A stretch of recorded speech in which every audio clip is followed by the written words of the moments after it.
Hi, Mariana. I'm so happy to have you with us today. Today's theme is talking about human trafficking in South America.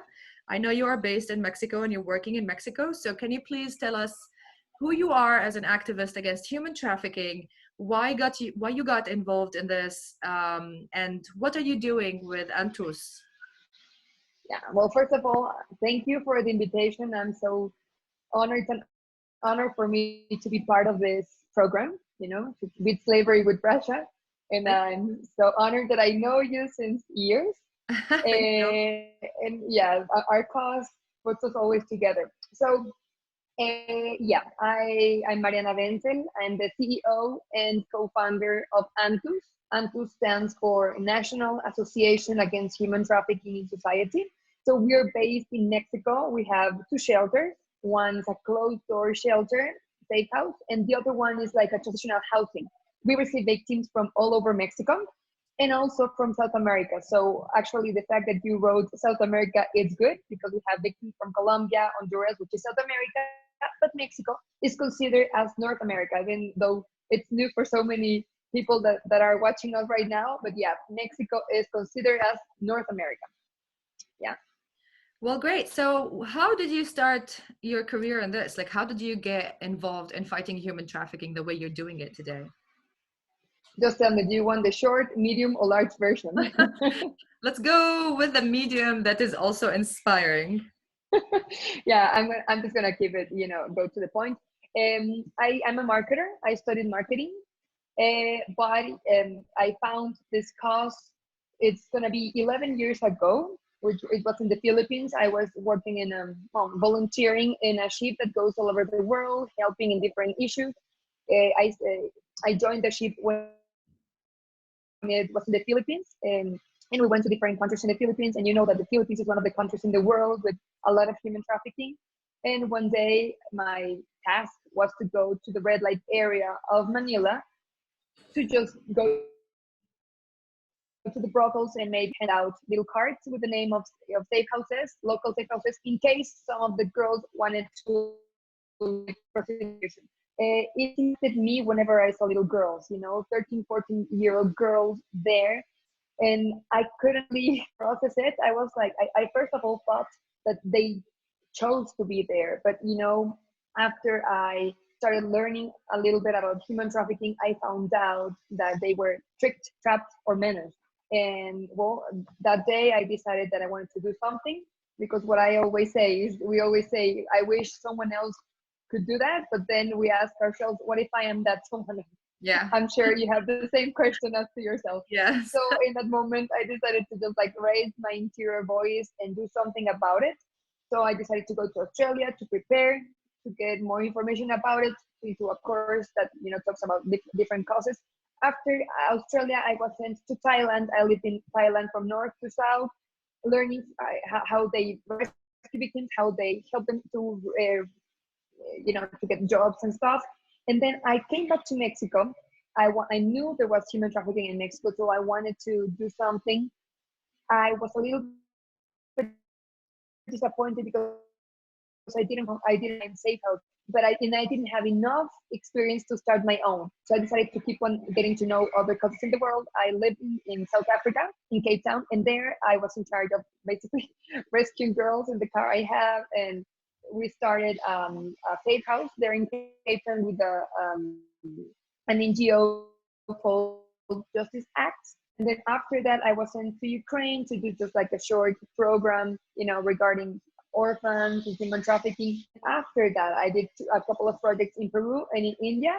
And then I came back to Mexico to work with, first I joined government, the government of Puebla. It's really interesting to work in government because then you understand what it has to do.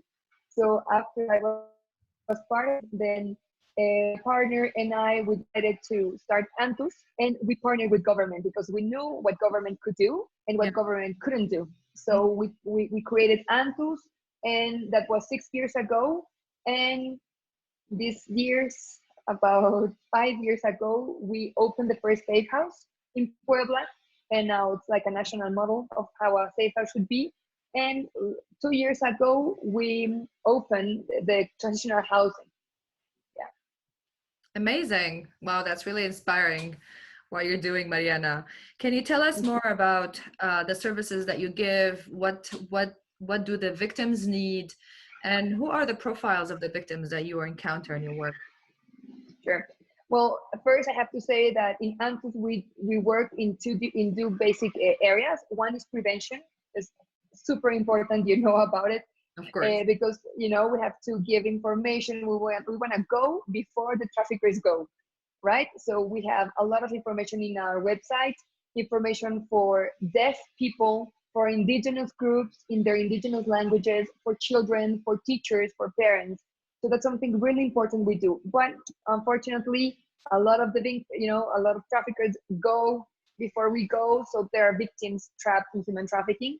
And it's the general attorney, the area, the unit of human trafficking, the one who do the police raids. They rescue the victims, and then I send my people to the general attorney, and then they talk to the victim to know if it's really a victim, or because it can be also a madame, pretending to be a victim just to get into the safe house and know who's there. So we make sure it's a real victim of human trafficking with social sexual exploitation.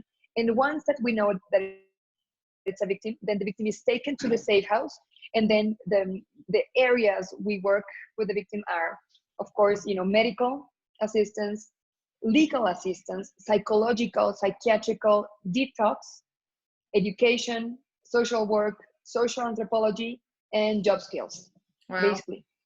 Yeah, that's very important. And so what are the profiles of the victims? Like, who could be a victim in Mexico or in South America throughout the work Well, that you're doing? I think what I always say is that we all are vulnerable, right? I mean, you can talk about it because you were almost a victim of human trafficking, and you were someone with education, you know. So even though there are common things in the victims, I always say we all can be vulnerable.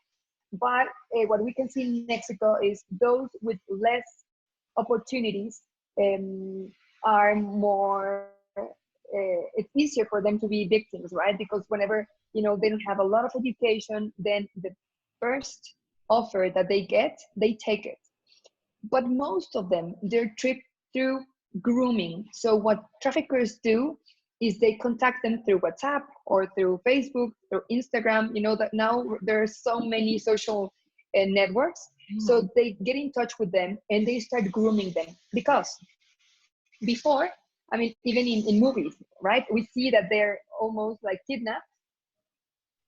And well, that they find out that doesn't work, because whenever a victim is kidnapped, then if there's an operation rate, the trafficker can get punished for being a kidnapper, and then as a trafficker. So Yeah. what they found out is like it's better to groom them, to make them fall in love, to create this emotional relationship, because then whenever the police raid comes, they will protect the traffickers.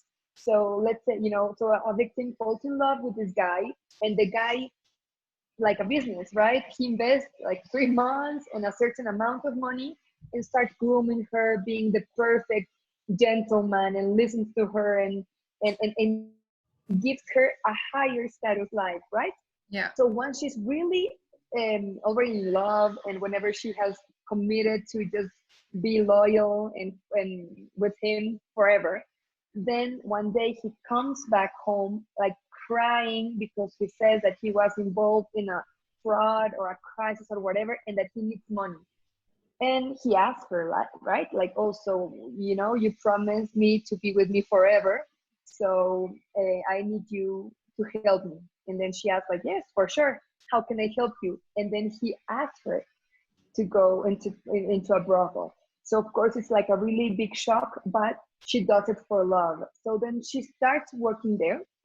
And let's say if a police raid came right away, she would never say, yes, I'm a victim, please rescue me, and my boyfriend is a trafficker. No, what she would say is like, I did it because I want it. And so that's why right now that's what's happening. Yeah. Can you Sorry. hear me? Yeah, Yeah. yeah, I'm here.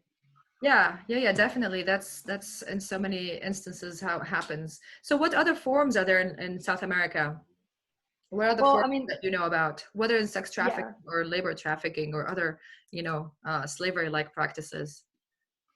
Well, I mean, the one that we attend is sexual trafficking, right?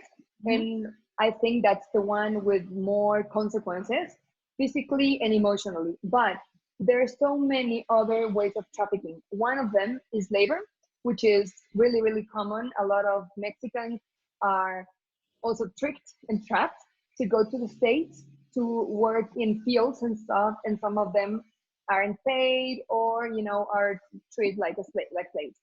Another way, which is quite new, is those cartels, drug cartels. They recruit young boys and even girls to function as, we call them, like falcons. What is that? So they are outside the roads or townships, and they have a cell phone. And if they see police approaching, then they send a message really quick so cartels can hide, Oh, right? So that's a form of human trafficking. Also, domestic servitude. You mm, know, in a country like Mexico, like so many other countries, rich people or you know, so many families can afford to pay for a maid, but some of those maids um, are treated unjustly. They work more than the 8 hours. They don't get health services. Some of them are even raped, and yeah, they're treated as slaves. And yeah, well, I mean, we have also forced marriages, not that any other countries, but we do have it. mhm. And we are number one in children pornography. Oh, That term is kind of hard to explain because, if we say it like that, we would think that it's pornography for children, but no, it's children involved in pornography videos and material. yeah, So Mexico is number one in distributing those materials, and that's really, really sad. that's really sad. Yeah, I didn't know that. That's interesting. Yeah, when you talk about domestic slavery, we actually have the same phenomena in Tunisia as well. These rich families would buy young girls to come and work for them, and the girl never gets paid, or she gets paid a small amount. It's been happening, but now it's going less and less because there's more awareness and there's, more laws, and Hmm. there's more work on the ground to educate both, the parents and the kids and people who buy the kids as well, that this is a crime. A lot of people don't know that this is a crime, and that's why we're doing this, right? So that we can raise awareness and tell people, even if you see something and you think of it as a tradition or as a cultural norm or a Mm-hmm. societal norm, it doesn't mean it's okay and it's not a crime, because a lot of these That's are actually true. crimes that people do not even know.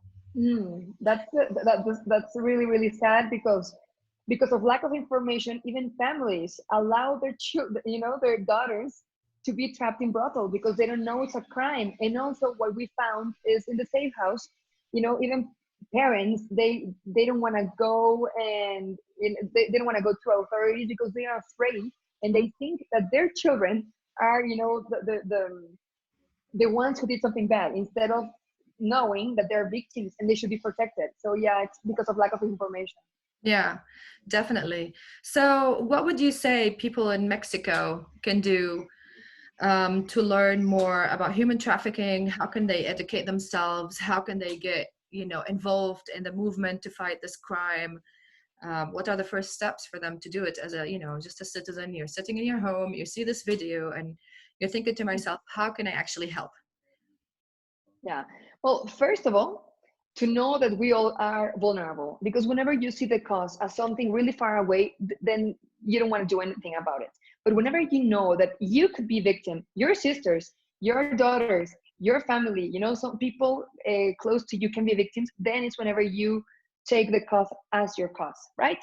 Then Mm, secondly, what we always say, if you're not part of the solution, you're being part of the problem. So mm, you have to do something, whatever you can do.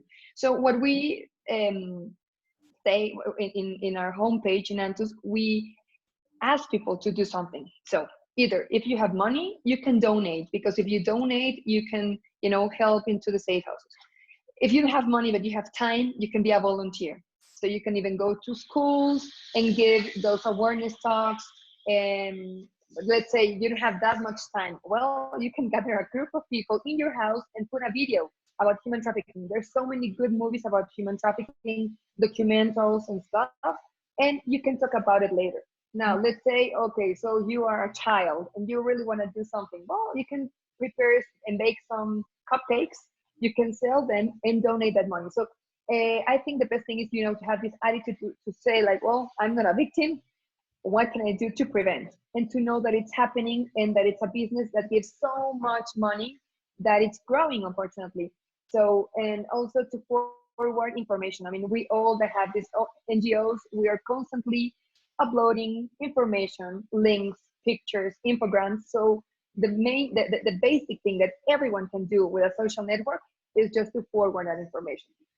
Yeah, that's very important for us to identify this crime as something that relates to all of us and not just to a group of invisible people in our heads that we can't even relate to. Exactly.